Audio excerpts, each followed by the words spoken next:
Hi, everyone. Uh, we're so delighted to have you all join us this afternoon for this web broadcast sponsored by the American Assembly and the Academy of Political Science. We wish we were with you in person. Unfortunately, this is the best we can do now, but we've been prepped by a very able team from the Academy, and we really want to thank them. Lauren and Mariana, thank you so much for putting this together. And of course, Bob Shapiro from the Academy and from the Department of Political Science at Columbia, thank you for organizing this. So I'm Esther Fuchs. I'm a professor at Columbia University in the Department of Political Science and the School of International Affairs, and I run a website called Who's on the Ballot, and we are designed to make it easier for citizens of New York to engage in the electoral process. And I'm really excited that we're focusing on the issue of money in politics today, despite the fact that the campaign has been virtually ground to a halt, at least on the Democratic side. Excuse me, I can think of no more important issue for us to be discussing right now as it relates to our democracy, which is the relationship and the impact of money on our democracy. Many of you think about it in terms of elections and in terms of campaign contributions, and often the disproportionate amount of money that businesses and rich individuals can donate to political candidates. And we know that has been impacted over time by several Supreme Court decisions, which our able panelists will be telling you more about.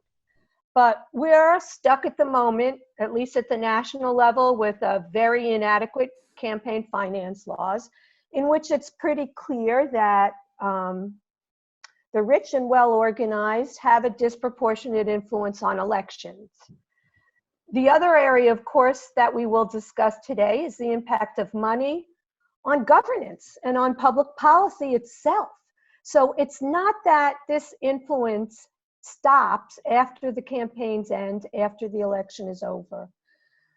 Individuals and businesses and those with a lot of resources, organized interests, continue to make themselves heard, and I would argue in a disproportionate way as a result of their money in the political process after elections, and certainly as a consequence, impact policy.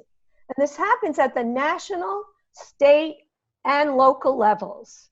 And so we're really fortunate today as we tackle this complex question of how money impacts our politics and really impacts our democracy, to have an extraordinary panel with us. And before we get started, I just want to briefly introduce each of them. I could spend the next better part of this discussion talking about all of these people, but I'll try and be as brief as I can. First, I want to introduce Andrea Bernstein. Bernstein, excuse me. She's a Peabody and duPont-Columbia award-winning journalist and co-host of the podcast Trump Inc. And she is also the author of the New York Times bestseller book, American Oligarchs, The Kushners, the Trumps, and the Marriage of Money and Power. Andrea was so far ahead of the curve on this discussion. It's just amazing. And I really encourage everybody to go online and buy her book. She's been an important voice in journalism, both nationally and in New York City, for quite some time. We go back, wow, I don't want to say how far back, but I have been a fan of hers for a long time. Her work and her intellect and just her commitment to ensuring that we get the facts, that we get the news, not the fake news. And really welcome to the discussion today, Andrea. Next, I get to introduce Richard Briffault, who is the Joseph P. Chamberlain Professor of Legislation at Columbia Law School. And his research and writing and teaching has focused on state and local government law, legislation, the government ethics, and campaign finance law. He's written over 75 law review articles, and of course, he's the author of Dollars and Democracy, a blueprint for campaign finance reform, put out by the Bar Association for the City of New York. And if you think I go far back with Andrea, I go further back with Richard. And he's another person whose work and expertise I valued over the years and really have depended upon. And I just can't think of yet another person we would be fortunate to have on this panel. Richard's knowledge is encyclopedic, but his analytic skills are even more profound than that. Welcome, Richard. So glad you could be with us. Thirdly, Alexander Hertel-Fernandez. Now, Alex is an associate professor here at Columbia in the School of International and Public Affairs. And he's a political scientist who, among other things, studies political economy in the United States with an emphasis on the politics of organized interest and public policy. His most recent book is State Capture, published by Oxford University Press. It's actually called, and his other book, which just came out in 2018, is called Politics at Work, and that's Oxford University Press. And I could really say so much about Alex also. I just want to say congratulations, not just to him, but to us at Columbia. Alex has just gotten tenure, and he's staying. He's not leaving. And we're all so delighted that you've made that decision, Alex. He's been an extraordinary colleague and someone who's contributing so much to the education here at Columbia. And he is a resource now for the national discourse on politics and money, and especially bringing into greater focus issues at the state level. So we're so excited to have you here, Alex. And I'm sort of personally grateful that you're staying. And finally, Michael Miller, who is an assistant professor of political science at Barnard College at Columbia. And he is, of course, the newbie on the block. And that doesn't mean he isn't any more qualified and accomplished to be on this panel. He works in the field of quantitative methods and questions of American elections and political behavior. And he's published in dozens of peer-reviewed journals. And he has a book called Subsidizing Democracy: How Public Funding Changes Elections and How It Can Work in the Future. That's Cornell University Press. And he's also co-author of Super PAC, Money, Elections, and Voters After Citizens United. While I don't know Michael as well as the other folks on this panel, I'm equally delighted to have you here in this discussion. Your general knowledge of campaign finance and your specific knowledge of New York City is really welcome. So without any more elaboration, I want to begin our discussion with Andrea Bernstein. Welcome, Andrea. Thank you, Esther. And it's really an honor to be on a panel, even a virtual panel, with so many distinguished scholars of money in politics. What I'd like to do today is to talk a little bit about what led us to this moment. And my book, American Oligarchs, is named because it's about it's a multi-generational saga of the Kushner and the Trump families, but it's also about money in politics and how our governmental system has been brought to this point where money is so influential. And it's both a story about our country and also a story that I myself have been involved in since way back many decades ago when Esther and I met. And covering money in politics and corruption in politics was really pretty simple because there wasn't that much money pouring in comparatively. And what I've found over the decades is that it's gotten much more complicated because there are so many more ways for money to get into politics. So I'm going to start today by reading a couple of pages from my book, and then I'm going to sort of talk about why those pages are important. So this is the beginning of Act 4 of the book, and it's from the chapter To Spend Without Limit.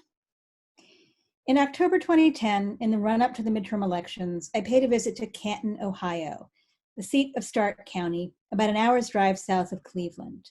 Stark County is the kind of place that attracts reporters in election years, a place that had voted for Barack Obama in 2008 and George W. Bush before that and Bill Clinton before that. Canton itself had become a recognizable archetype, a once proud Midwestern manufacturing town with tall buildings and ornate movie palaces constructed on the premise that Canton would be someplace for as long as those impressive edifices would stand. By 2010, much of Canton's downtown was boarded up. Unemployment in Stark County had topped 13% earlier that year, and desperation was palpable in the strip malls and Walmart parking lots, the only places with enough passersby for a reporter to gauge the mood of the electorate. There was widespread confusion and discontent about President Bush's Troubled Asset Relief Program, known as TARP, the $700 billion bank bailout, which was almost always mixed up with the Obama economic stimulus package, an $800 billion relief package containing funds for infrastructure investment, but also for tax cuts for the working class. Stimulus opponents, Republicans mostly, lambasted Obama's package for being too large, but it was in fact too small for most voters to notice. No one could understand why. If the federal government could give $700 billion to the banks, it could give them enough money to save their homes. In my hotel room in Canton, the campaign ads were nonstop. They were on every channel, uniformly negative. They featured prison bars, bags of cash, and ominous music. Washington was doing nothing but stealing and stealing, committing every crime short of murdering your wife and kidnapping your children. 24 hours a day, 7 days a week, voters were told that government officials were untrustworthy, destructive figures, that government itself had undermined towns like Canton. Similar ads ran in Jackson County, Michigan, and in Hillsborough County, Florida, and in swing counties across the nation. This was not just normal election year television advertising. This was the television landscape in the year the U.S. Supreme Court ruled in the case Citizens United versus the Federal Election Commission, which gave corporations the First Amendment right to free speech in elections.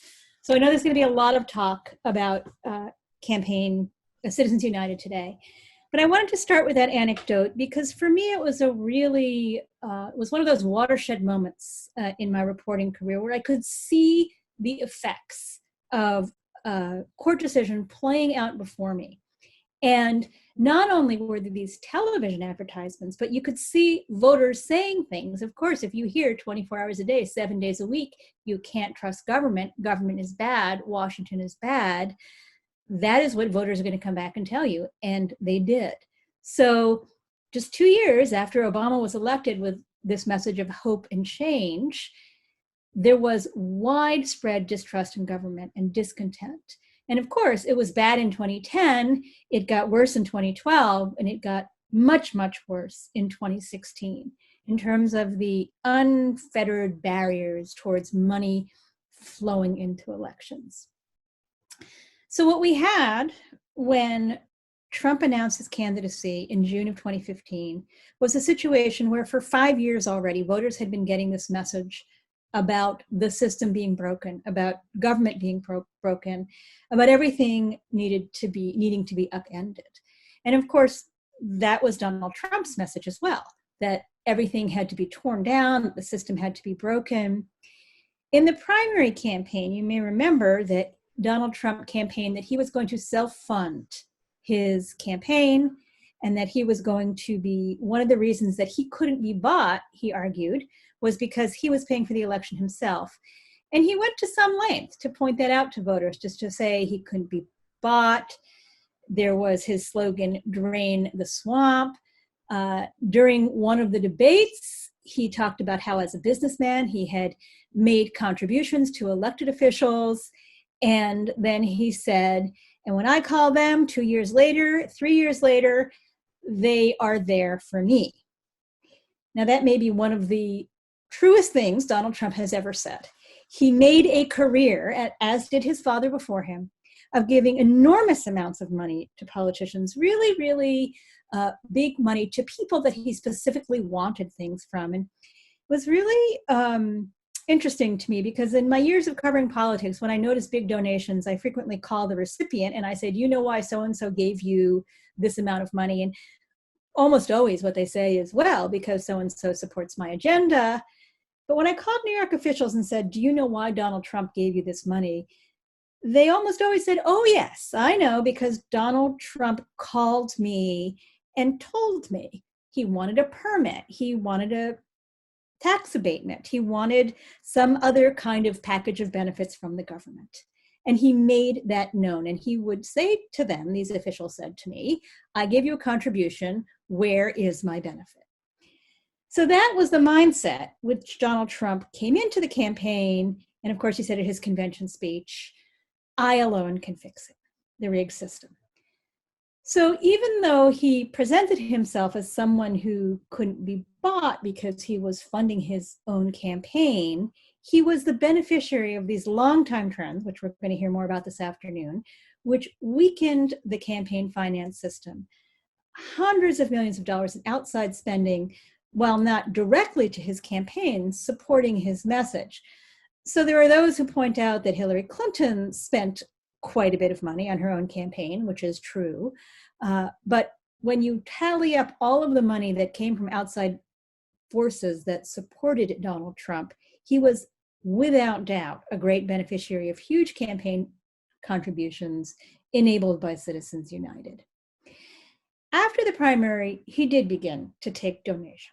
And then, of course, after he won the election, there were a lot of donors who got very anxious that they were going to be left behind. And his inaugural committee raised and spent, we think, although because we haven't seen the exact records of what was spent, but certainly raised twice as much money as Obama before him, and that was the most expensive one.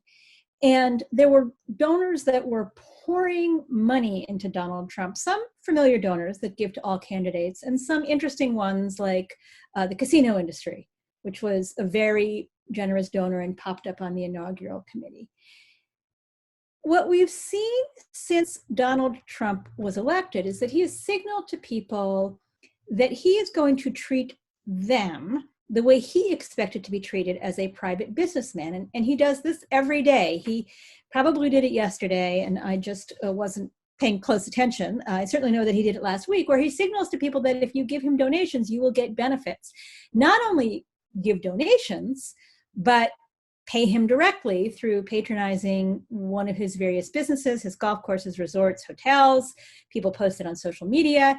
He can see who is a patron. And because he is not divested from his family business, he is still profiting from these transactions. So there are a myriad of ways that people who want to get Donald Trump's attention can donate to him, either through paying him directly or through contributing to his campaign, which is really an unprecedented situation.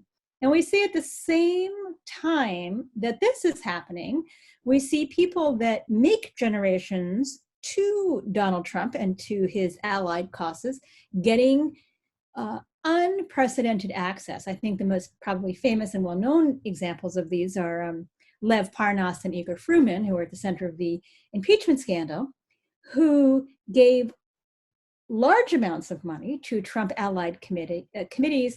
And thanks to Lev Parnas, we actually have tape of them all sitting down to dinner with Donald Trump and asking for specific regulatory favors, which is, you know, something that is not supposed to happen in many, many ways.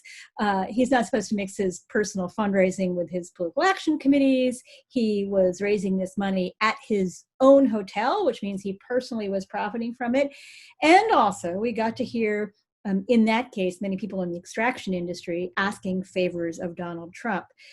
So what are you to conclude if you're a businessman in the age of Trump, or a businesswoman, although mostly the people that Trump favors are businessmen, I think we have seen. You're going to conclude that it's a really great idea to give money to Donald Trump because there's a chance you'll get an audience. There's a chance that you can come to him with a well-formed idea or a half-baked idea and you will get his attention and he will do something for you, because we've seen it happen repeatedly. Now, this doesn't mean that people are always successful, but there's a pretty good return on investment for some of this group of people. If you have an $8 billion idea and you're making a $300,000 contribution, well, you do the math, it's probably worth your while. So we're in this situation where Trump had created a real money machine and has created a real money machine. His campaign repeatedly put out announcements up to this moment that they were on track to be the most well-funded campaign in history. And of course, this is just the campaign, not all the allied committees. They were talking about a $1 billion campaign. So they have huge, huge, huge amounts of money to spend. They're already spending it in ways that we have seen. And I think that it's a real question. What happens next? I think we have a lot of questions how a campaign is going to play out where we may not have conventions, there may not be rallies, there certainly aren't now, and how to get people's attention in the time of a pandemic, which I think is one of the biggest challenges for the campaigns. So I just am not sure how all of Trump's money is going to play out and work, certainly not in the ways we thought a month ago or maybe even 2 weeks ago for some of us. But without a doubt, Donald Trump has rolled up his money machine. It is formidable, and he has shown that he is ready to use it. So I'm going to stop there, and I hope that I'll be able to take questions at the end. And I am now going to introduce Richard Briffault. Thanks, Andrea. I'm going to jump in and move it over to Richard. And just thank you for kicking this off so beautifully and setting out so many important questions, but also presenting the situation as it exists on the ground, both in the previous presidential election and where we are going moving forward. And there will be questions for you and for everyone after all the presentations and one follow-up round. Richard.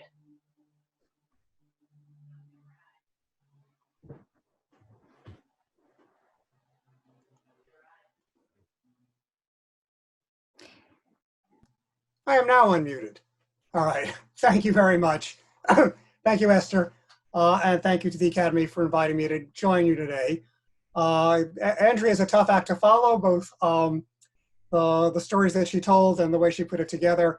I apologize in advance. I'm going to be a lot drier, although I think actually at some points I might have a little disagreement with her. So why don't I get started? Get back 1 second.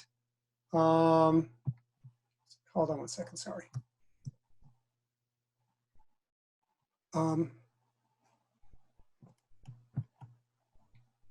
Okay, so I'm going to be talking initially about the constitutional framework for campaign finance regulation, and then a little bit about some contemporary issues.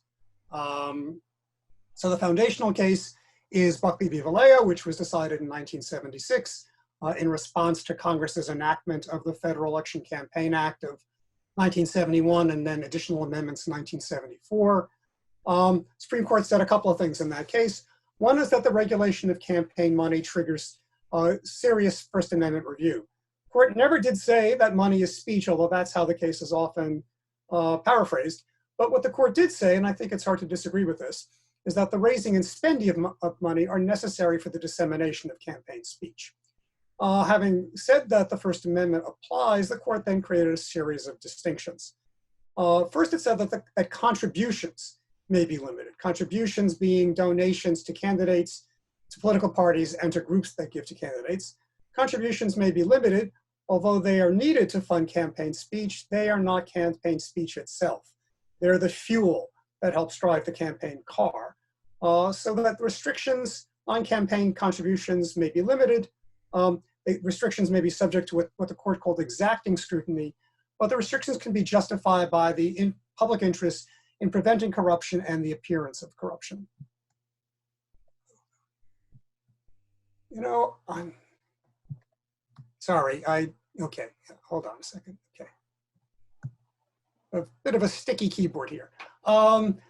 Second, the court said that expenditures may not be limited. Expenditures are really communications by candidates, parties, and other political groups to the voters, or the money they spent preparing to engage in those expenditures, like buying TV time, focus groups, polling, office space, travel. But everything that was part of the effort to communicate with the voters, that's treated, those were called expenditures. The court considered those to be at the heart of electoral speech, and said they could not be limited. The court considered two justifications. One is the idea of corruption, but the court said money spent on campaign ads is not corrupting. You're not, as long as you're not directly buying votes, that's not corruption. That's not quid pro quo corruption, which is the language the courts use, that's spending. The court more controversially rejected the idea that you could limit campaign spending out of a concern to promote political equality, or to limit the inequality of influence of candidates who have different amounts of money or of other spenders. The court said rather flatly, without giving much of an analysis, that equality is simply not a justification for limiting speech, in which case they meant spending. Consequences of that are pretty dramatic. That means that spending by candidates who self-fund, and it is true Donald Trump only about self-funded 20% of his campaign, but Michael Bloomberg spent, the final numbers aren't in, but it's somewhere between $800 million and $900 million on his campaign. I think the report at the end of February was $875 million in expenditures. Tom Steyer spent $270 million. These are the two who have set the all-time records for self-funding. They can't be limited because the court says there's no corruption. You can't corrupt yourself, essentially. And spending by independent groups may not be limited as long as they're not coordinating with a candidate. They're presumed to, independent spending is presumed not to be a means of corrupting candidates. Again, the court's assumption that candidates would not be grateful or that candidates would not be fully aware of what independent groups were doing has proven to be completely naive and wrong-headed, but the court has not reopened this question about whether or not independent spending can be limited. The only focus is on coordination, and indeed they have imposed a fairly tight requirement of coordination, which is something that comes pretty close to direct contact, direct agreement as to how the independent group will spend money, not the kind of tacit winks and nods coordination that we see all the time. Third, the court said that reporting and disclosure requirements are constitutional. They serve the interest in voter information, but they only can be applied to candidates, parties, and groups that spend on what the court referred to as express advocacy. That is to say, communications that expressly promote or oppose a candidate running for office. And even then, reporting and disclosure requirements can be limited if the disclosure of donors poses some danger of harassment or reprisal of those donors. And the court sustained public funding. There was a public funding program in the 1974 Campaign Act. It is now largely moribund, in which funds were made available for presidential candidates in the primaries and the general elections. The court said that public funding is constitutional, it must be voluntary, and that it can include spending limits as a condition for public funding. But the decision of a candidate to accept public funding cannot limit the activities of independent groups. What's happened in the constitutional framework since Buckley? Expenditure restrictions remain invalid. The court has, if anything, doubled down on the ban on any kind of expenditure limits. And in 2010, as Andrea noted, the court extended the ban on expenditure limits to corporations and unions. I should say that corporations in particular, this applies to what are so-called corporate treasury funds. That is the money that comes directly out of the corporation's treasury. At least in federal elections, corporations have actually been relatively minimal participants in federal elections. The major corporation, in the sense of business corporations, the major corporations that we see active in federal elections are actually not-for-profit corporations. The not-for-profit corporation becomes a device to aggregate donations from wealthy individuals. Corporations, in the sense of large business corporations, are actually very, very modest players in federal elections. They're bigger players in state and local elections. They're very big players in ballot propositions. But Citizens United has actually had a fairly minimal effect on federal elections. The super PAC device was in the process of being legalized before Citizens United, and it's primarily a device for aggregating donations from very wealthy individuals, not actually from corporate treasury. So I think we could talk about Citizens United. I think Citizens United is very important symbolically, but in terms of its actual impact on federal elections, I think it's been pretty modest. Contribution restrictions, they have remained on the books. The legitimacy of limits on contribution restrictions remains, and indeed the court was fairly deferential to federal and state limits, various kinds of tightening up limits that were adopted in the last quarter of the 20th century. The Roberts Court, which became the Roberts Court around 2005, they've been much more skeptical about contribution restrictions, and in 2015, the court struck down limits on aggregate individual contributions. That is, the amount of money an individual can give to a federal candidate, I think, is $2,800 per election. But at one time, Congress adopted limits as how much an individual could give to all candidates in an election. At the time it was struck down, I think it was in the neighborhood of $120,000. The court said, so long as the individual limits are in place, there's no corruption danger of an individual giving the maximum amount to every single person running for office. Again, an opinion that seems somewhat naive, but that's what they said. Oops, wrong direction. Disclosure. Okay, the court has given a green light to disclosure requirements, but federal law has failed to keep up with campaign practices, and this is probably an important point. Federal disclosure law is limited to groups that engage in electioneering concerning candidates, including super PACs, including both the disclosure of super PAC spending and who the donors are to super PACs.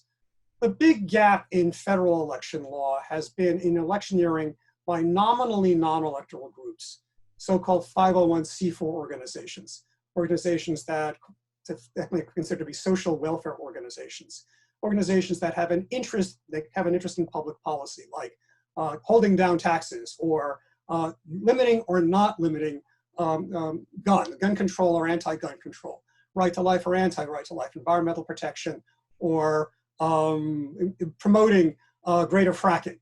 So they are able to collect and spend money. When they spend money that actually names a candidate or is clearly addressed to a candidate, they are required to disclose their spending.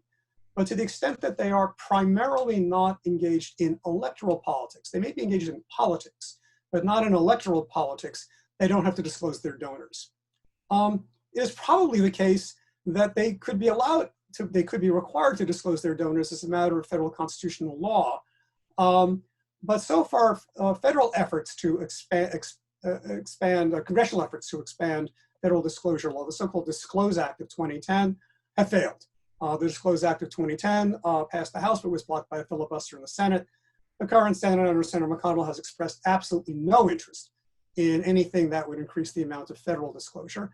However, a number of states now do have much more expansive disclosure requirements and do pick up groups that are not primarily electoral, but spend above a threshold amount on elections. So there is better disclosure at the state level. There's been some opposition to this based on claims that these state disclosure laws expose nonprofits to harassment and reprisal. And the Supreme Court so far has not really taken up a case on this. This remains kind of a little bit up for grabs. Finally, in current issues is public funding, and I think you're going to hear more about this from Michael Miller in a few minutes. I'll just point out that there has been increased activity at the state and local level. I think he'll be talking to you about that. There's little interest in what are the currently defunct federal approaches, which is the flat grant for presidential candidates in the general election. No major candidate in the general election has taken that since John McCain did in, no, I don't even think he took it in 2008, or the one-to-one match in presidential primaries. No candidate of significance has taken that since 2004. There was a lot of interest in other forms of public funding, including New York City's multi-match for small donors. Two big things thinking about, and I think you're going to hear more about Arizona Free Enterprise. That's a Supreme Court case that prevents additional funding, a Supreme Court case decided in 2010, that prevents additional funding to publicly funded candidates to respond to big spending opposition. In that case, the court concluded that that operated as a quasi-expenditure limit on the big spenders or the independent groups who were triggering the additional public funds to the publicly funded candidate. It's not clear now whether Arizona Free Enterprise would prevent a system that simply lifts the spending limits on publicly funded candidates. And one thing to think about in public funding is, given the ability of non-publicly funded candidates and independent groups to spend without limit, and given that the Supreme Court seems unlikely to change that anytime soon, would spending limits, do spending limits for public funding make any sense? Or should we use public funding as simply a way of allowing new and outside candidates to get off the ground and not worrying about whether they take some additional private funds too? And finally, under public funding are vouchers. Vouchers are a program in which a government would give every voter a certificate, $25, or four sets of $25, as is what's going on in Seattle, and says you can give them to the candidate of your choice. It has the advantage over traditional public funding of not involving the government in determining who qualifies for public funds, although there typically are some requirements that have to be met. And the voters get the full discretion as to where their money is going. The potential downside is we don't know how many voters are actually going to use their vouchers, and whether the vouchers will be given to the candidates early enough so that they can effectively campaign for vouchers and for votes. Seattle adopted a program. It is now going into its second electoral cycle. It seems to be working reasonably well, and I'm sure the political scientists on the panel are studying it closely as to whether this is a model that has legs and could be taken out more broadly. But as far as I know, Seattle is the only jurisdiction currently using vouchers.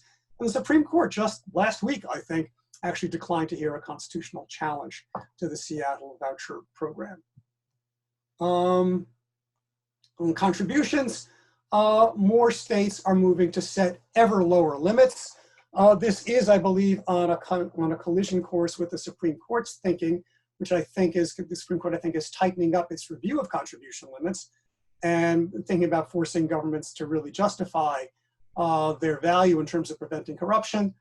And again, one thing to think about as a policy matter is, do contribution limits on donations to candidates or parties make a lot of sense, given the unlimited spending open to super PACs and 501c4s, entities that don't give to candidates, but that spend more arguably independently to promote or oppose candidates. And finally, within contribution limits, an area in which the states and some local governments have been active, have been experimenting with so-called pay-to-play rules.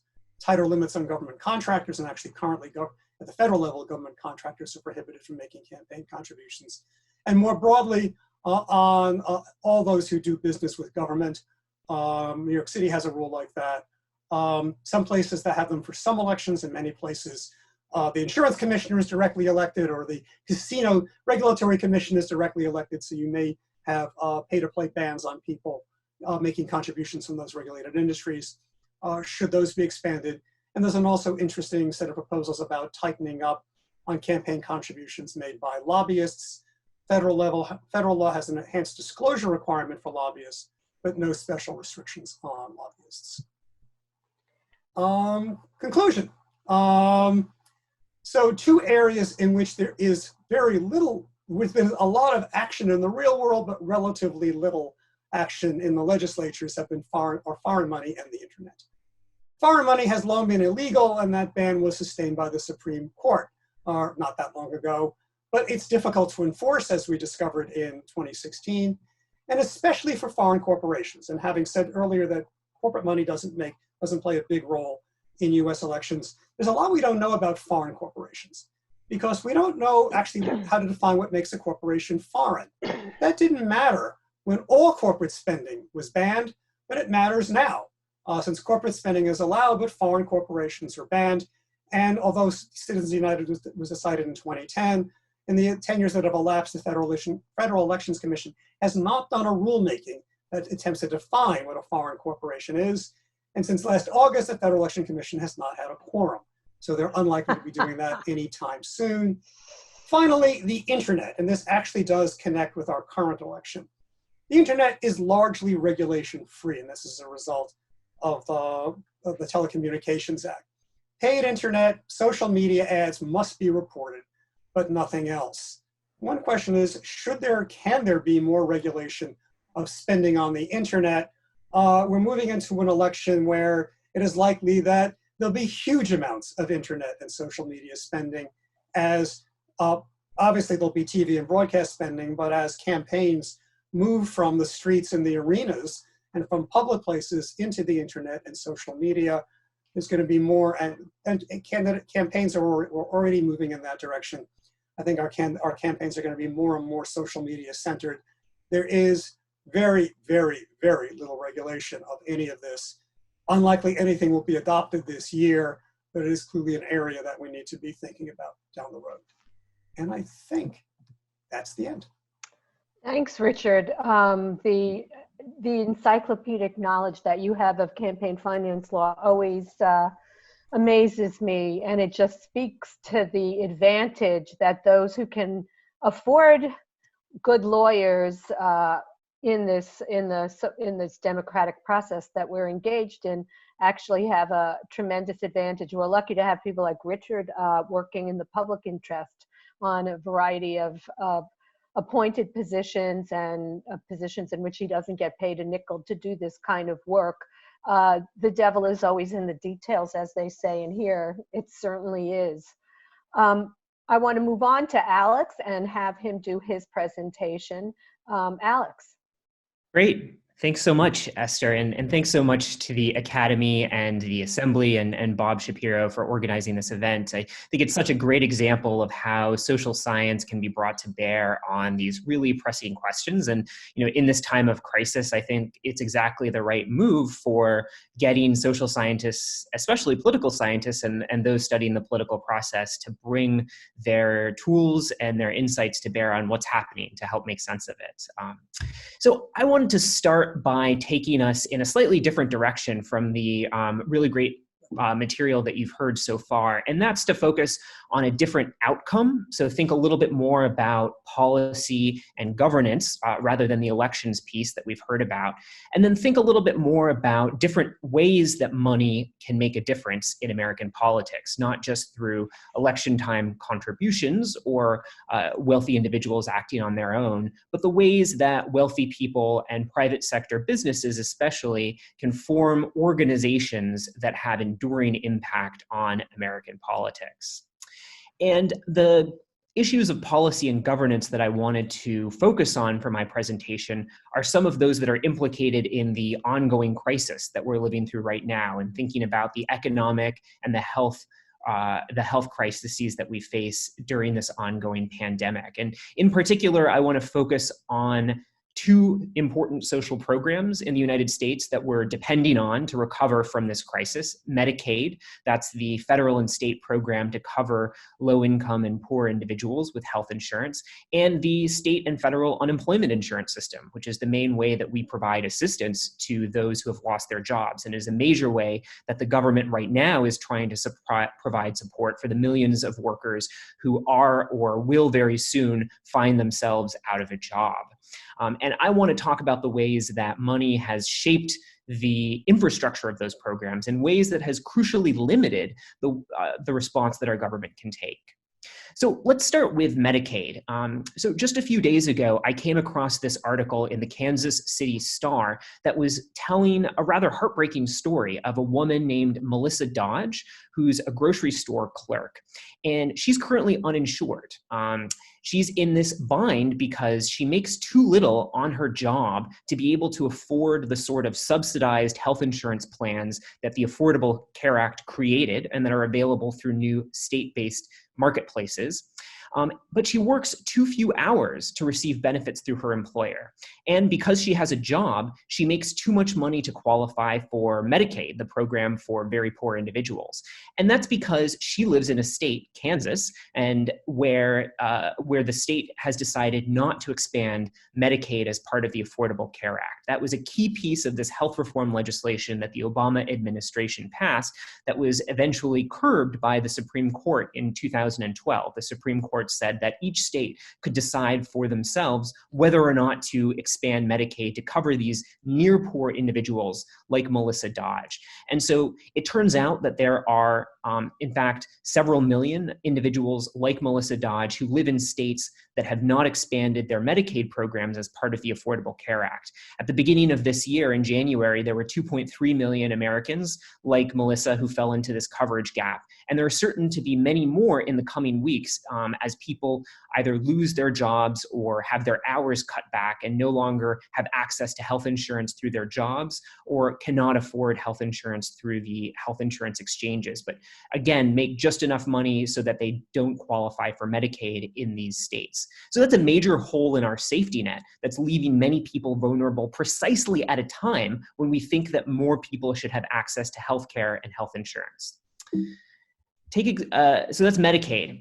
The other program that I wanted to focus on is the unemployment insurance system. And this is from an article, again, from a few days ago from Politico that was arguing that going into this crisis, we're actually very ill prepared because in the wake of the Great Recession, a number of states had made very deep cuts to their programs, cutting the number of people who would have access to unemployment insurance by making it harder to apply, cutting the number of staff who work in unemployment insurance offices and process claims, and shortening the length of time for which people can actually claim these benefits. And so their conclusion was, going into this crisis, many state unemployment insurance benefits will be more restrictive, less generous to the unemployed than they were during the Great Recession. Again, as we're facing a crisis that is multiple orders of magnitude greater than the economic crisis we faced during the Great Recession. This graph shows sort of a sample of the sort of cutbacks that states have made. In particular, states like Florida, Louisiana, Georgia, and North Carolina have had major cutbacks in what's known as the recipiency rate. That's the proportion of unemployed people who are claiming benefits and receiving benefits in those states. And it's fallen by nearly half since 2008 over this time period. So there are states that have these very deep cutbacks. So these two big changes to the American safety net on Medicaid on the one hand and unemployment insurance on the other pose sort of a puzzle for political scientists because these are not popular changes. It turns out that majorities of Americans, even those living in states that have not expanded Medicaid, support expanding Medicaid to cover these near poor individuals. Similarly, the cutbacks to unemployment insurance have been relatively politically unpopular. So that raises the question, if voters aren't clamoring for these kinds of reforms, where are they coming from? Who is pushing through these cutbacks to the American welfare state? So take Medicaid example, the Medicaid expansion as an example. And in a recent book of mine that Professor Fuchs mentioned, State Capture, I trace through the sources of these changes in the American welfare state, and in particular, looking at the example of Medicaid. And I find that three organizations played a central role. One of them was the State Policy Network. That's a network of state-level think tanks and advocacy groups. And in the battles over Medicaid expansion, these think tanks, operating within states but connected to a network that provide them resources and ideas and technical support, put pressure on lawmakers and said expanding Medicaid would be a bad idea. It would be a bad idea economically, and it would be a bad idea politically. And they released testimony, they released media op-eds and commentaries, polling that all argued in this direction, that Medicaid expansion would be a mistake. And you can see a picture here of one of the State Policy Network's affiliates in Florida, the Foundation for Government Accountability, holding a legislative briefing arguing against Medicaid expansion in that state. And similarly, I've put up a picture of a toolkit that they developed and distributed to state lawmakers arguing against expansion. So the State Policy Network was an important actor, an organization that was putting pressure on lawmakers from the outside. But they weren't operating on their own. Another organization that I've uncovered in my work played a crucial role in putting pressure on lawmakers to stop any effort to expand Medicaid, particularly in those holdout states in the South. And that's the American Legislative Exchange Council, or ALEC. ALEC is an association of lawmakers, of private sector companies, and conservative activists and donors and think tanks, and it provides legislative resources for elected officials at the state level, many of whom don't have a lot of research capacity. They're lucky if they have one or two staffers, and ALEC can come in with the ideas and support that they might otherwise lack. And one of those ideas that they pushed very heavily in the past few years has been stopping the expansion of Medicaid and indeed more generally trying to stymie the implementation of the Affordable Care Act, of Obamacare. And when you look through at these key legislative battles in the states over Medicaid expansion, you'll find again and again that many of the key lawmakers who were stymieing the expansion of Medicaid were in fact key leaders within this organization. And this organization provided a lot of the ideas and talking points and resources that lawmakers drew upon. The last organization that I wanted to highlight that works closely with ALEC and the State Policy Network is Americans for Prosperity. So if the State Policy Network is a network of think tanks that are producing ideas to give to lawmakers, and if ALEC is an association of lawmakers, the Americans for Prosperity Network is a grassroots federated political lobbying force. So unlike these other two networks, it counts millions of grassroots volunteers on the ground who can show up to lawmakers' offices and put pressure on them to oppose legislation like Medicaid expansion. And that's exactly what they did. They also can run ads and threaten large campaign contributions during election times to oppose lawmakers who vote for bills that the organization opposes. And so Americans for Prosperity provided the sort of grassroots pressure on state governments to oppose Medicaid expansion. So together in my work, I've called these three groups the conservative troika. And with as much Russian interference as there is in American politics these days, I'm slightly regretting this choice, but it is what it is now. But the conservative troika, as I've explained, consists of ALEC, the State Policy Network, and Americans for Prosperity. And I wanted to say a little bit more about them and how they work together, because I think it sheds some important light on how big money exerts influence in American politics. So as I mentioned, ALEC is an association of lawmakers founded in the 1970s. And as I alluded to, it has a lot of leverage because lawmakers don't have time, because the sessions that meet in state governments are often quite short. And lawmakers often don't have much in the way of staff help that they can count on. So ALEC is providing those resources, and it manages to have more influence than it might have at the national level because states are so under-resourced. The State Policy Network works, as I mentioned, hand in glove with ALEC, and that's no coincidence because many of the same donors who contribute to the State Policy Network were also behind ALEC. And so that's a key way that money can matter in American politics, by helping organizations to work together and coordinate with one another. Lastly, Americans for Prosperity is the newest organization founded in the early 2000s, in 2004, and is really a centerpiece of the network that's been assembled by the Koch family, previously Charles and David Koch, now that David has passed away, just Charles Koch. But this is a larger political network that's come to have quite a great deal of influence in American politics at all levels. And one of the reasons why it's been so effective is that they've constructed organizations like Americans for Prosperity that parallel the structure of American government. They're active in local politics, school board elections, city council races, state government, and the federal government. And in this way, they can leverage policy changes at all levels of government. So I want to wrap up by saying a little bit about what the Troika and their activities can tell us more generally about power in American politics. I think there are three lessons that I want to leave you with. The first is that the ways that money can really exert influence and make a difference on American politics is when it works through organizations that employ staff that can exist over time, that can be involved in multiple battles at different levels of government at the same time. So not just focused on, say, Washington, D.C., but organizations that are focused on states, localities, and activities across states. In particular, these kinds of organizations can have outsized influence by pushing policy changes across multiple states at the same time. And lastly, I think a focus on election time influence is important. And as Professor Briffault alluded to, we have serious problems with our system of campaign finance that allows for wealthy individuals and other contributors to give lots of money. And as Andrea Bernstein alluded to, there are lots of ways in which this changes politicians' behavior. It certainly appears to change Trump's behavior. But I think equally important is what happens in between elections, and we need to pay close attention to the sort of organizations that are providing ideas, policy research, policy memos, polling to lawmakers in between elections, because this can have a major impact on what lawmakers end up doing, as we've seen in the examples of Medicaid expansion and these cutbacks to unemployment insurance.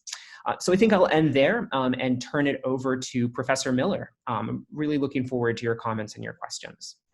Thank you, Alex. That was, it's just so important, the research that you're doing. The first time I read your work, I sort of sat up in my chair and went, what? And the idea that one can actually document these networks and document this money that's flowing through at every level of government, not just during elections, but after elections, is so powerful and so important as we try and move forward to remedy this particular problem. I want to say something quick to the participants in our webinar today. Please go to the Q&A if you have questions for the panelists, which we'll be taking right after Michael's presentation. Just type in your question, and then I will try and read as many as possible to our panelists. And I also want everybody to, don't forget, buy everybody's book. So I didn't mean to say just Andrea had a book. There are several other authors on this panel with books. Richard's articles are for free mostly if you belong to a university library, but I encourage you to read them as well. So Michael, I'll ask you to wrap us up now, please. Sure.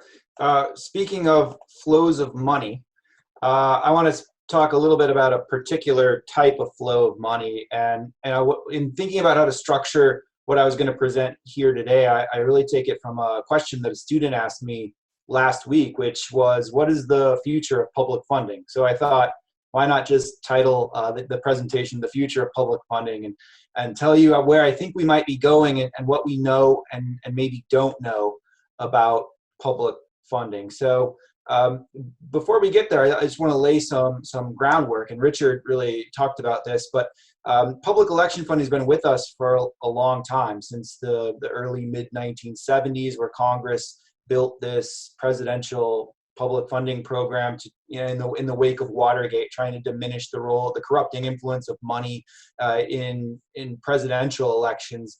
And the definition that I'll employ here is anytime a dollar leaves a treasury of a government, and that can be the federal government, a state government, or even a municipal government, we're talking about some kind of public funding. And as Richard mentioned, these programs almost always feature spending caps, because they're a policy instrument that's intended to not only diminish the role of outside contributor money, but also to limit the amount of money that flows into the system as well. So participation in these programs, because of that, because the Supreme Court has said that spending is a vehicle for speech in elections, participation in these programs is optional. You can't really make a candidate subject to a spending limit. But the method that we've seen, particularly in the states, has really followed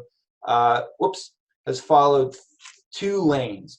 Now, traditionally, we've seen, and this was really the first movers here in the early 1980s, were states like Wisconsin and Minnesota and Hawaii.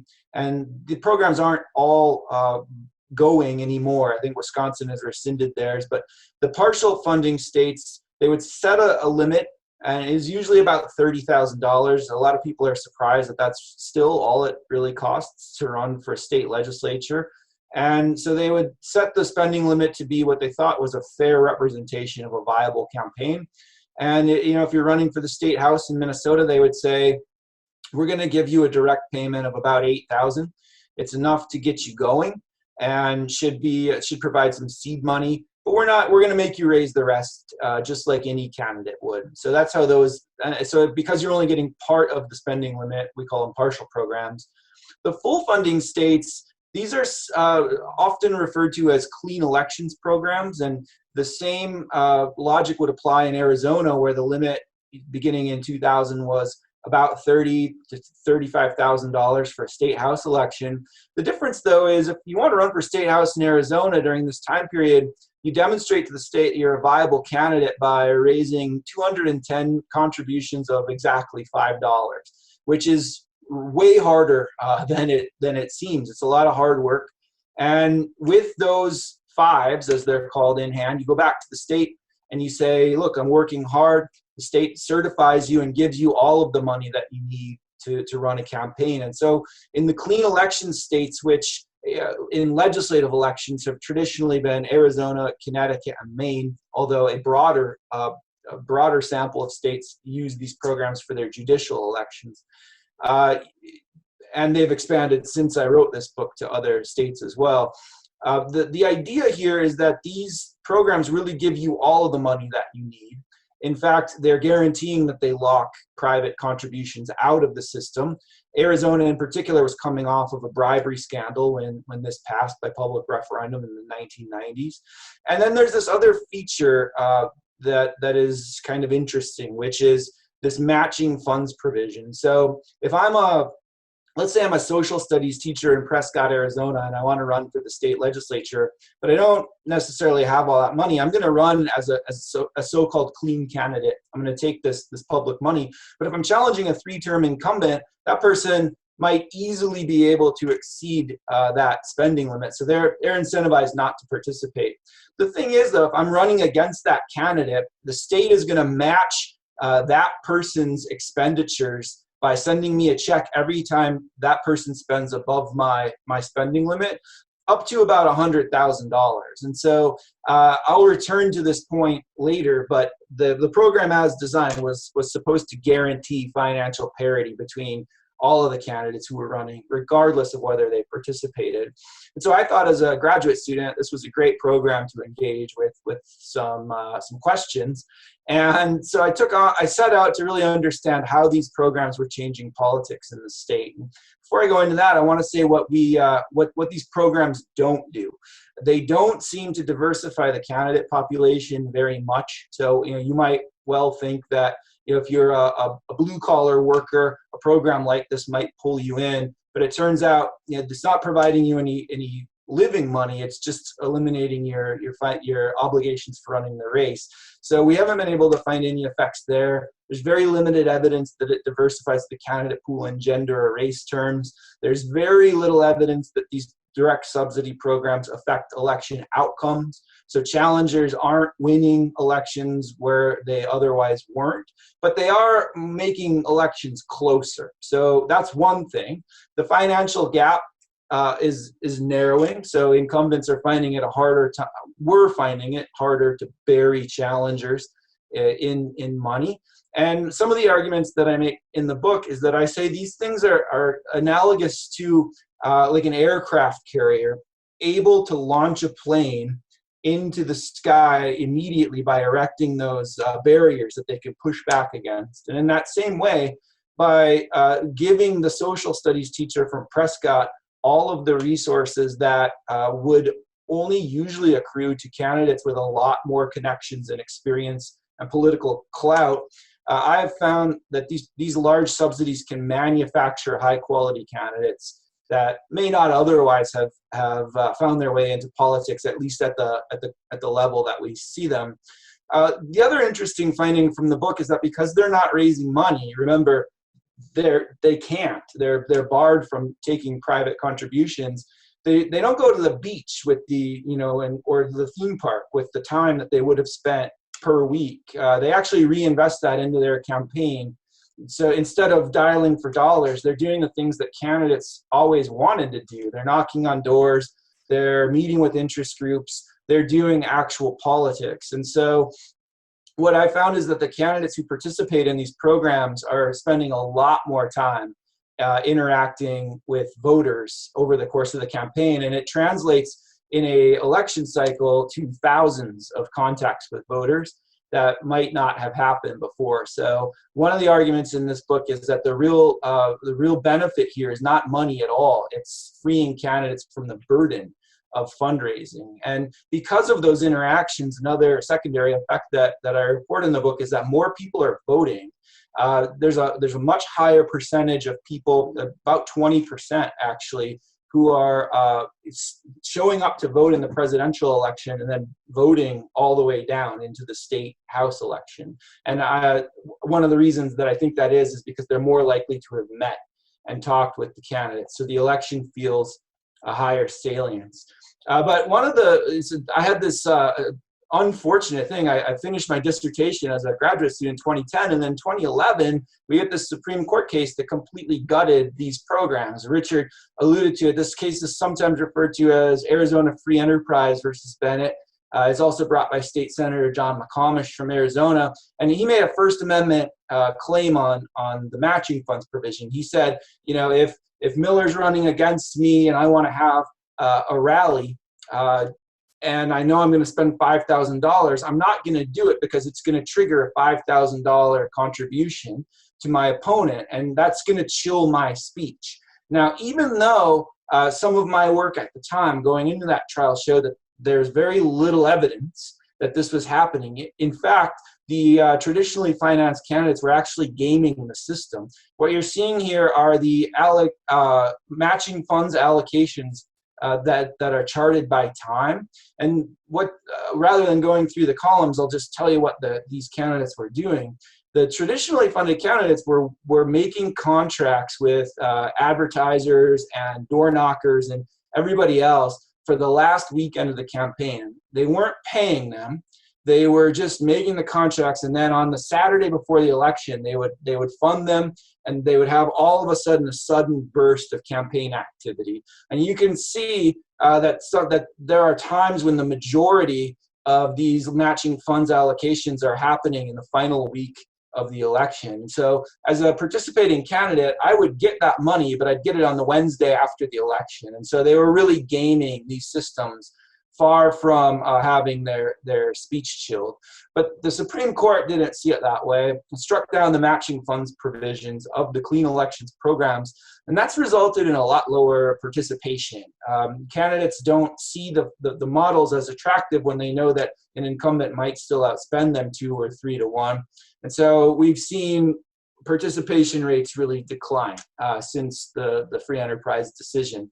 And for that reason, I think the way that I'd answer the question of what's the future of public funding is to really look at the New York City model. This was amended, it goes way back in the 1980s, but it was recently amended to be more generous, which has been the pattern with this. And rather than going the old way, where we look at public funding as a transfer of resources from the state to the candidate, here I think the New York City Council has really kind of joined political scientists in recognizing something called hydraulic theory, which is the recognition that money is going to come into the system and it's going to move things around regardless. But rather than try to keep it out, let's just channel it to where we want it to be. And so what New York City has done is it said to candidates, if you can get a $175 contribution from an individual donor, we're going to actually match that 8 to 1. And so I can turn that small contribution into a very large one, actually. So what this does is incentivizes candidates to go talk to small donors. A $100 contribution may not have been very useful to you as a city council candidate before, but if you can amplify that into $900, you definitely are going to make that financial ask. So the public funding that any candidate can get in the New York City model is limited to 55% of the spending limit. But if every candidate maximizes the money that's available to them, that guarantees that a majority of their money is coming from these contributors. Now, I want to highlight some work that's been done by other folks who are not me, who have really done effective and great work on this, led by Mike Melvin at Campaign Finance Institute. This is one of my favorite papers on public election funding. And the findings here are that the program I just described really does 3 things. One, if you look at the aggregate money that goes into the political system, a much higher percentage of it after New York City implements this policy, a much higher percentage of it is driven by small contributors. There are more in number, there are more small donors in the system, and it also shifts the demography of the donors and makes them more representative of voters. And if the meaning of that isn't clear, in a subsequent paper that he did with co-authors and in conjunction with the Brennan Center, Mike made one of my favorite maps in campaign finance, which is this comparison. What you're seeing here is a map of New York City, and it's a map of where donations that are under the New York City matching threshold come from in state assembly elections. And so you can see that, predictably, we see a lot of money coming, from Manhattan and Staten Island. I guess Staten Island's a big contributor to state legislative elections, but Manhattan quarter right here, that's where your money's coming from. But if you contrast that to where the money comes from in the city council elections, where matching funds are available, we see a much wider dispersion. So the argument is that donors begin to look a lot more like voters when it comes. So it's democratizing the campaign finance environment, which many people take as good news. So if you compare donors under this system to the old one, you have increased racial and socioeconomic representation here. Now, I mentioned that New York State is aware of this and recently has passed for its state elections a similar program with a 12-to-1 match. And New York City's program has been copied by a number of other municipal elections as well. I will just point out that there are a lot of things that we don't know about this system, though, and even fewer things that we know about the democracy voucher system that Richard talked about. In Seattle, it's really the only city that has done this. But in Seattle, they send registered voters 4 $25 vouchers at the onset of every election. And once you get one of these vouchers, you can give it to your candidate of choice simply by writing their name on it, handing it to the candidate, or mailing it to either the campaign that you're favoring or the city. Once the city receives that by some mechanism, they'll transfer the voucher to cash and move the money to the campaign.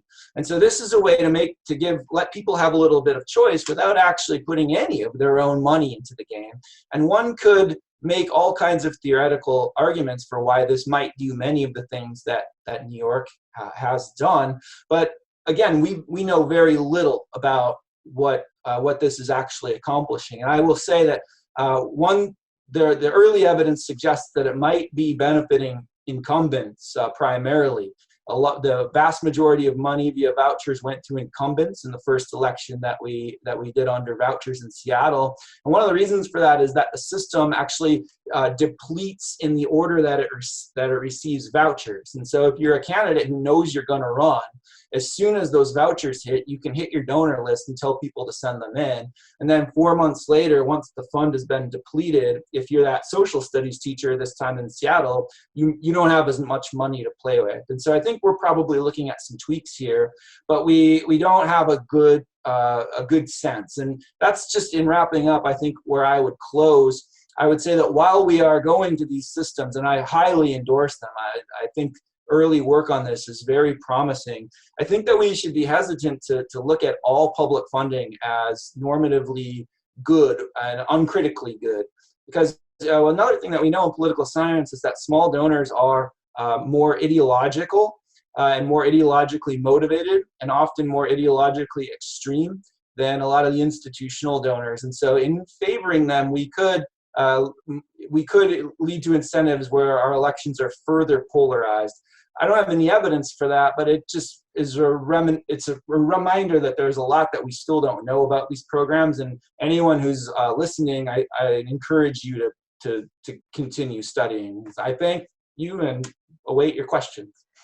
Thank you, Michael. That was really a very interesting presentation, and particularly the comparisons on the local level of how campaign finance is now playing out in terms of matching funds and contributions and the impact of small donors. And I have a lot to say about that, but I'm going to hold off. I had a follow-up questions. I'm going to hold my question and go directly to questions from our webinar participants. There seems to be sort of one question for each of you. So I'm going to try to provide all these 4 questions and target it to each of you and give you a chance to respond. And we'll start in the order of Andrea in the way we just did this set of presentations. So there is a question here. First, I'm going to mention Alex's question. Are efforts being made to speed up the development of left-leaning organizations that are comparable to the Troika, given the upcoming 2020 election? So that's, I know, a question on everybody's mind. That was on my mind as well. And then for Andrea, the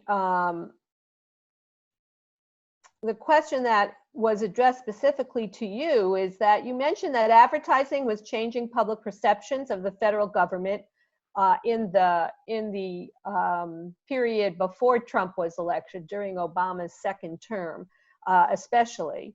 And that similarly, the questioner asks, experts and scientists seem to have been weakened in the public discourse. How do you see this dissolution of authority over facts and knowledge contributing to the quality of our long-term public discourse, especially in elections? Now we have two other questions here, which I'd suggest for Michael and Richard. Would you agree that corporations are being favored in the crisis of government that we're experiencing now, because companies are thought to be innovators in the economy? And so as a consequence, one might not view this as treating companies with any kind of advantage, but rather this makes sense that we should be looking to companies for innovation given the types of public policy problems. And then the final question, which is very much connected to one that I had wanted to ask, which is, here we are sitting in the middle of a pandemic, which is why we're on a webinar and not in person. And people are engaged in social distancing and more activity online, social and political, and new kinds of voting technologies are being considered. This will be for Richard, I think. Do you think any of these changes, as it relates to the impact of money in politics, will be lasting? And has anybody, any researchers, and I think both of you can split these questions any way you want, has any of the research been done by political scientists in addressing the impact of this kind of a change on competitive elections? Okay, so I'm going to start with Andrea, and feel free to answer any piece of any of the other questions. It just seemed to me that those split up fairly evenly across the board here. Well, the issue of facts and truth is something I spent a lot of time on in my book. And I do think that political advertising has contributed to an erosion of faith in science and just facts generally. But I don't think it's the only cause. I think there's a lot of other things going on. I think that there's the decline of local media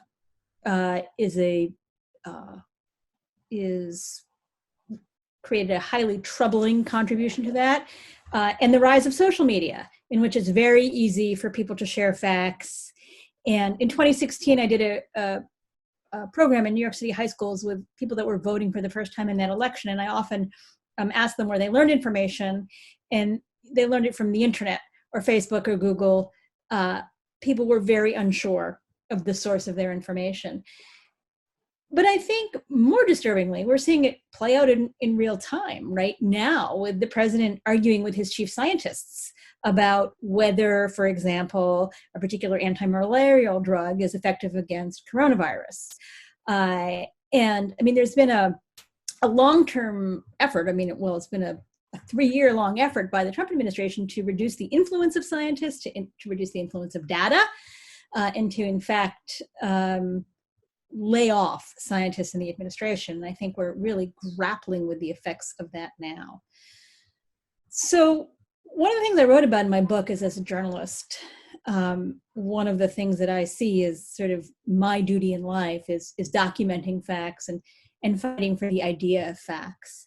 I think we're in the midst now of the kind of national catastrophe which could push us in one of two directions.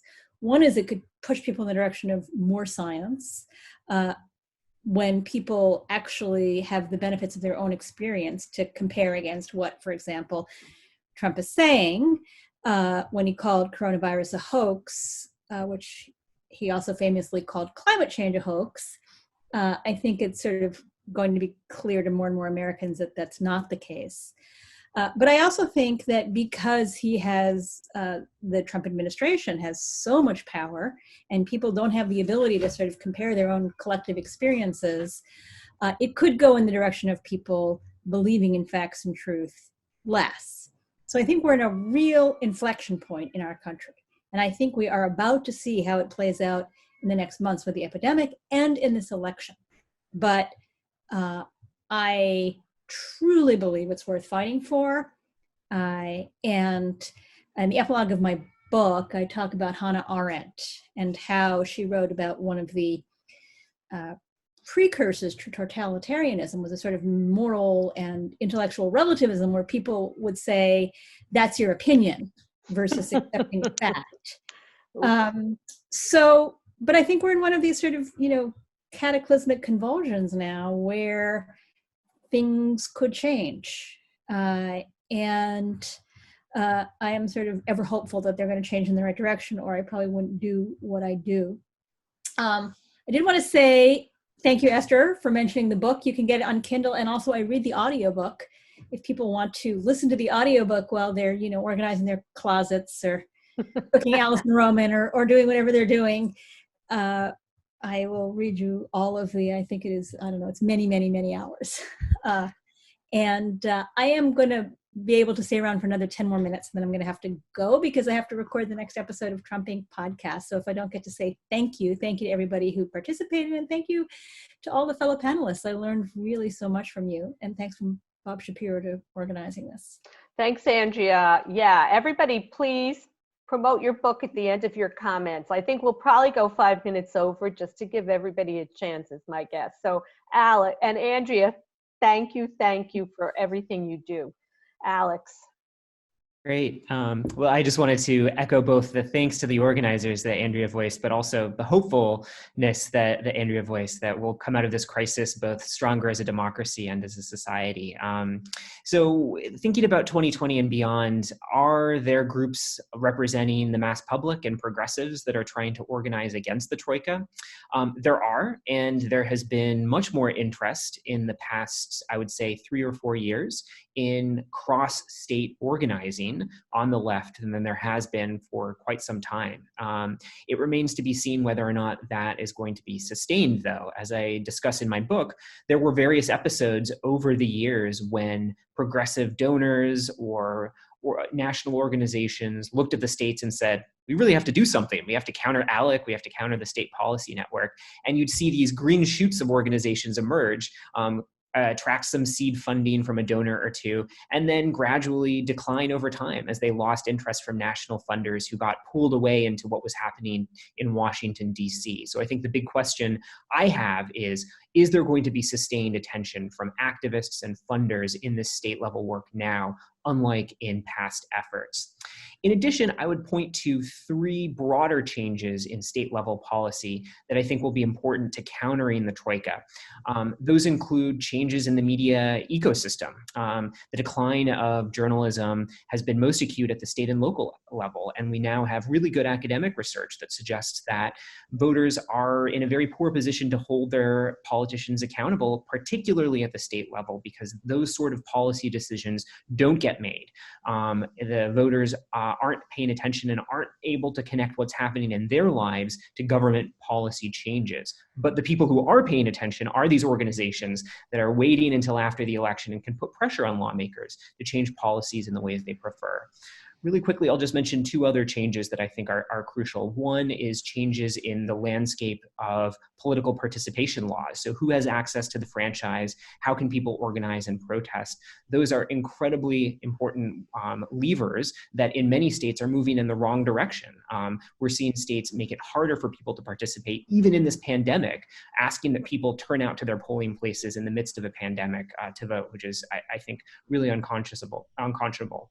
Lastly, I would point to the role of state-level legislative resources. As I mentioned, we give our lawmakers far too few resources with which to make policy. That may have made sense in an era when state lawmakers weren't really making policy that affected that many people. But these days, the decisions, as we're seeing, that state legislatures and governors make carry life and death consequences for millions of people. And so we need to make sure that those officials have the resources that they need. More staff and longer sessions, for instance, would go a long way. Thanks so much, Alex. Richard?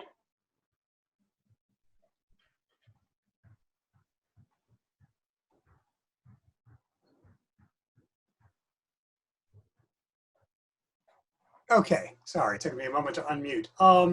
So in terms of the technologies of voting, I'm not sure how much that connects to money and politics per se.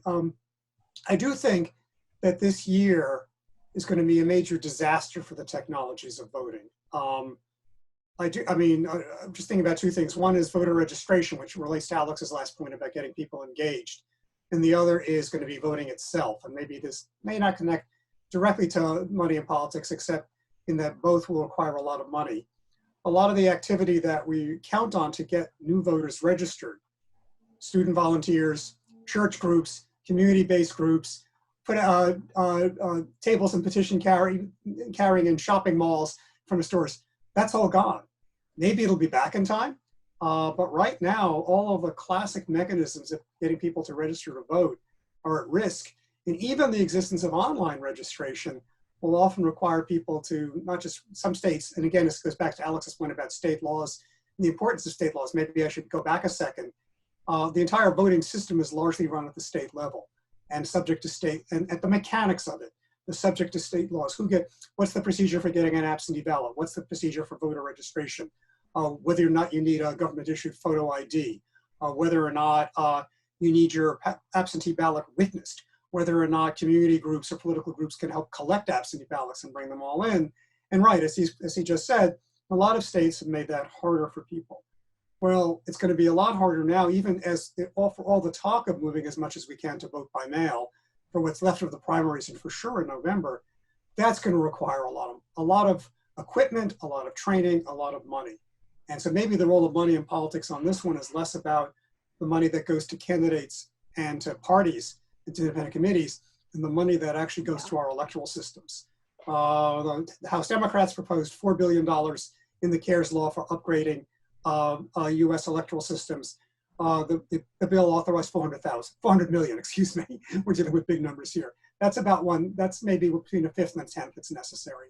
They're going to need new machinery for counting absentee ballots. They're going to need new people. They're going to need new training.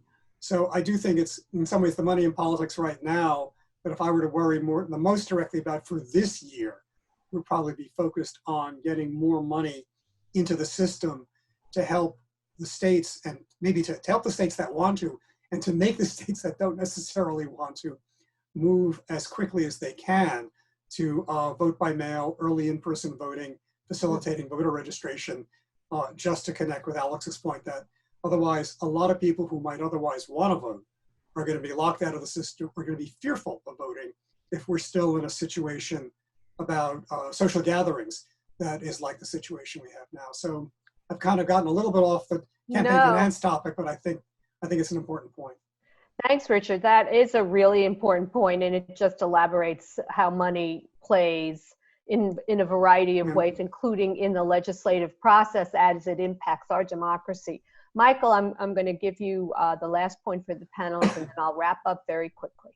I would just pick right up on that. I mean, if one of my favorite conversations right now, actually, it's simultaneously. So we're going to go in two directions. Two things I think are going to happen at once. You're going to have a group of states that moves really hard right now toward mail-in voting, looking at the Oregon model, and Oregon has much to recommend it. Like political science analysis of Oregon has been voting by mail since the 1990s, and there's evidence that the turnout is up.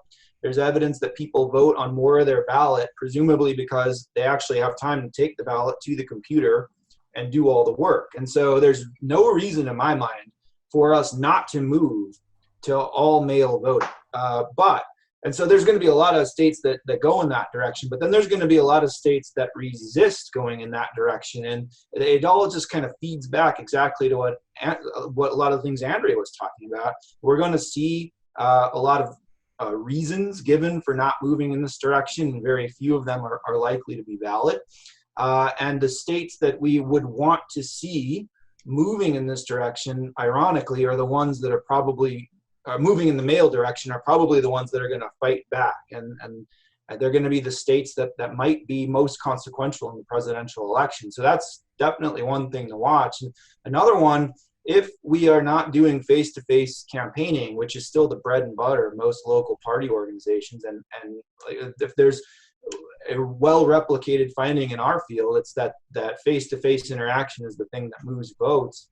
So if we're going to have this unique election where we're mostly campaigning on TV and online, my concern is misinformation, because if most people have moved their political information gathering to social media or online sources or whatever, that is the ripe ground for these sorts of misinformation campaigns to take root and succeed. And so that's the sort of thing, and I'm not even talking about foreign interference, although that's a concern. I'm just talking about domestic efforts here. I think we're about to see one of the twistiest campaigns that we've ever seen for that reason. Thank you so much. I just take 2 minutes here to wrap up and thank everybody. First of all, Alex, Richard, Michael, Andrea, what an extraordinary panel discussion. And thanks to all of the folks who signed into the webinar. There was over 85 people on this call, on this webinar today. We wish we could see you all in person. I wish I could have called on you to ask those questions.